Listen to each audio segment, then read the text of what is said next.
When does a hobby turn into an enterprise? Where does the line between passion and business blur together? Out here in Pequot, Ohio, we may have found some answers. Enter Dyemond Fabrication. Nestled just out in the country, Matt has been turning automotive dreams into reality for years now. From tricking out tuners to making high-performance parts for others to do the same, this full-time welder is mixing machining and fabrication, and showing that American grit still has the ability to get it done. When I was a teenager, I was always into cars, and I always had friends that were into modding them and hot rodding them. And I was like, I just graduated high school, so it's like, okay, what am I gonna do? So I just did local college stuff, decided, this ain't for me. I was always kind of handsy. There was a pawn shop nearby, and I was like, I need to get me a welder just to play around with. And I just got a knack for it. So long story short, I ended up going to Hobart, which is 15 minutes, Okay. Probably the best welding school I would say the world. So my official background is welding, and I've been doing that for 15 years, like fabricating welding. And so the more I'm doing welding stuff, the more I'm tinkering with cars. I'm like, it'd be nice to have some stuff machined. Naturally, in 2020, I got my first Tormach. I was like, I was sick of finding people to be like, hey, can you make these parts? Because I was making like manifolds and stuff for my buddies, and I still make the same ones.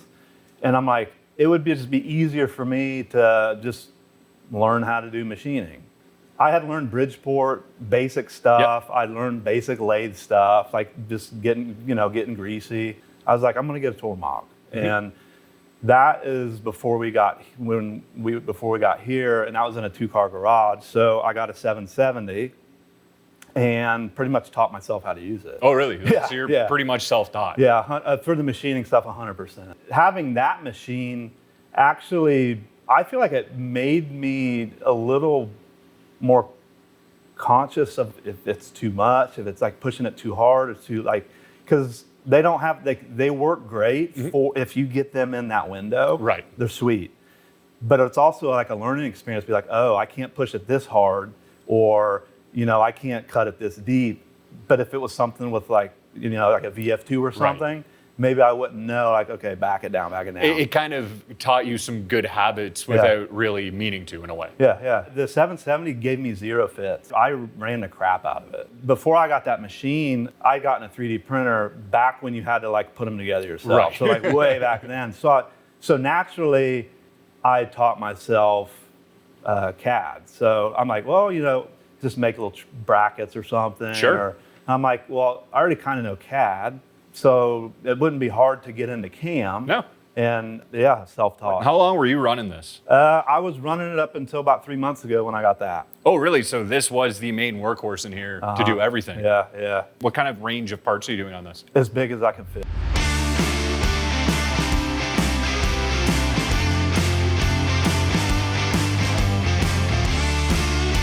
So what we got right here, this I'm guessing is a big fab table. Tell me about some of the stuff we have here. Mainly just something I could roll around and not be fixed, like a welding table. Like, I'll do some fab stuff on it or tack stuff up.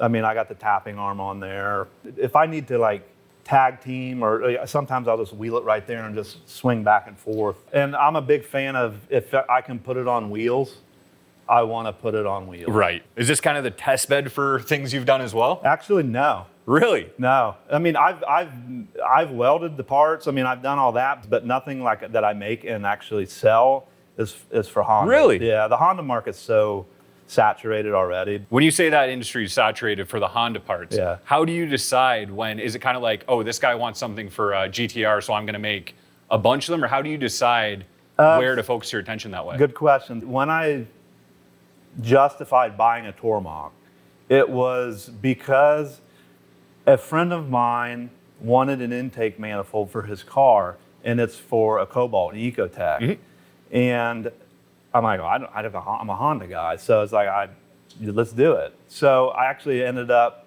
programming or designing it and having somebody I knew, I farmed it out to them to machine the stuff, so then I welded it, and then it just took on. It was like, he needed it just for his car because it was a drag car, And I'm like, well, there's a market here. Yeah. So, I mean, and it's probably 30 or 40 later. So you're kind of, you base the need based on what comes into the shop, and then you go, well, if you need it, probably other people do. It makes sense because you're kind of chasing what the demand already is. Yeah, the Honda market, it's been around for 30, 40 years. Like the parts are there, but the other market, if I can take some of that Honda knowledge and kind of shift it into another platform, then it helps everybody. This is your packaging area, I'm guessing. Yeah. That's just where I pack stuff up, 3D print stuff if I need to. Or what kind of stuff are you typically 3D printing?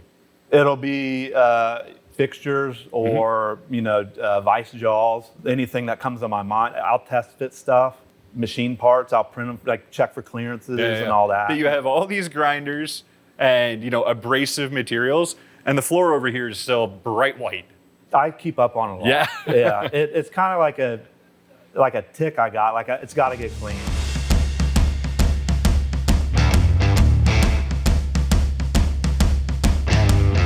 And then that's a Chevy Ecotec engine. So the parts that I make go to that. Okay. And that's kind of like the main focus. Everybody, like you said, you could do parts for every car, but this is kind of the focus right now. Yeah, that's kind of really my main market right now. I don't really take in a bunch like this car, and that's kind of it. What you're doing for a lot of guys is the dream, right? You're passionate about cars. Yeah. You're making car parts for yourself in your own shop. I guess the question is, what separates what you're doing? Is it the online sales? How did you get to this position? Because for a lot of guys, it feels so unattainable. I have no clue. So we've been here for 4 years, right. I think 4 or 5. But before that, it was a 2-car garage. And I'm like, I'm not slowing down. So we were like, well, whenever we move, it's got to be, it's got to have either a barn on it already or land for a barn. I've always had a tunnel vision of I want a place with white floors, clean. It's just me. If I misplace something, it's my fault. Right. I think I started doing this seriously 6 or 7 years ago. And every bit of money that I made as the business, I just dumped right back in. Yeah.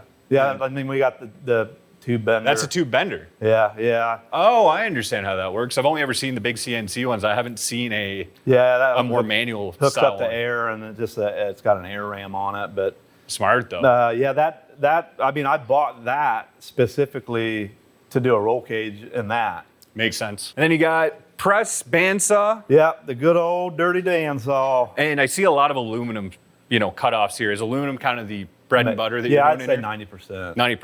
90%. I'll do steel. I did stainless on the 770. Oh, really? 304. It went better than I thought.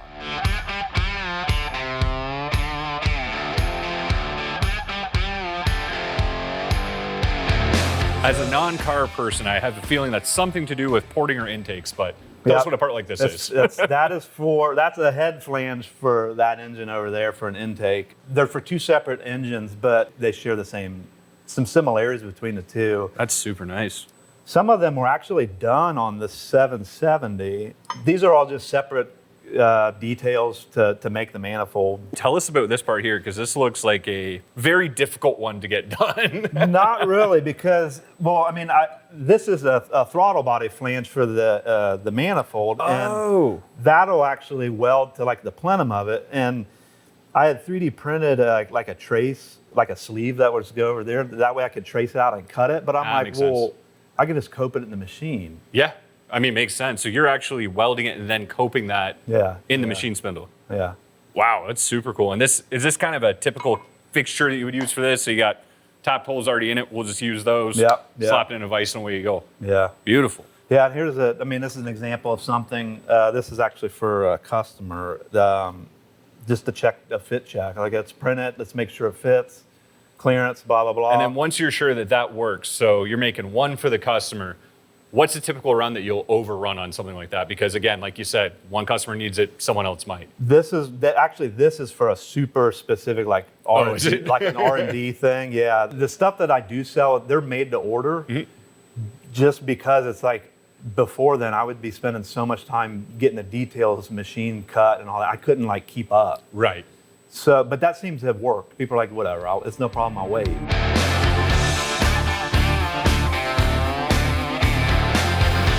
This is a big upgrade from what you were running before. Yeah, it's night and day. I've roughly calculated old cycle times to new, and it's, I would say 3 to 4 times. 3 to 4 times quicker. Wow. When I'm roughing aluminum on here, I use like an aluminum rougher. Yep. I'm going to have like typically a 1/2 inch to 5/8 deep, maybe like a 50 thousandths step over, like an adaptive, and Yep. I'm running at like 200 inches a minute. I can get like one of these done and like start to finish touching things and all that, probably 20 to 30 minutes. Wow. So it's, I mean, your turnaround, if you want to go throw one of those in, you're up and running. Yeah, and usually I'll set like, I mean, if I'm not in here, I'll set a timer on my phone and just go inside, come on back. Go do, like, yeah. Obviously, this is a big step up from the 770. I have a feeling, based on the way, you know, just getting the vibe for how your shop's going, this is great capacity. Are you going to put another one in here as well, or what's kind of the next growth thing? Are you going to get into turning? I mean, who doesn't want another one? I mean, yeah. I wouldn't mind getting a 4th axis for it one of these days. If I had a need to do it, get another one, I would. It was really, this was like a year-long like racking my brain, like, because I'm like, I need to get the ball rolling. Like, what do I got to do? I like Tormach stuff. I've always, you know, been pretty chatty about the people in the groups on Facebook and all that. I know the machine, like I know the control. It was like I'm gonna roll with that, and I just don't think I didn't think it was time. No, that makes sense. I mean, shops grow and they evolve, right? But again, right machine for the time, right machine for the time. And this is sweet. You got an old Bridgeport back here too. Got to. This is perfect. Yeah, you gotta have a Bridgeport. Serial number 91206. That's sweet. And much like everything else here, this is in really good condition. Yeah, I got it from a family friend. This with it. Closing. The guy who owned it actually built match shooting rifles. Oh, cool. He did barrels on this. So, really? Yeah. So you know it's going to hold tolerance. Yeah, but like I'm not really into the lathe stuff. I use it when it's nice to have it. Same with the Bridgeport. I mean, it's a glorified drill press. When you need it, you need it, right? And then the shelf with fixtures and, you know, all that Bridgeport stuff. And when you use a fixture, I take it just based on looking at this, you have a lot of repeat stuff, or at least similar families of parts. So you'll make a fixture once, throw it on the shelf. There's a good chance you're going to need it again. Yeah. And if not, I can always face it and, you know, mod it for something else. Make yourself a new plate and away you go. So you are doing everything here from cutting the material to the welding, to the machining the parts, to welding those parts together, to occasionally installing the actual cars. Yeah. So you are bottom to top in this. Wow. That's a skill set for sure. Yeah. I still don't know how I figured it all out, but I'm always trying to learn something different. Like, if you're stagnant, then... Yeah, you're dying. Yeah. But I'm also naturally just curious about stuff. What would you say to people who, you know, are maybe thinking about starting their own shop? They see what you have going on here and they're like, I want to do that. What advice would you give to them? Just don't lose sight on the goalpost. You don't need everything at once. Like, this was all an accumulation of over 10 years of me like getting all this stuff. Right. But take the time, make the time, learn, get on the internet. Eventually I want to take this thing full time. Yeah. Yeah. Big time. Thank you very much for having us. Appreciate it. Cut.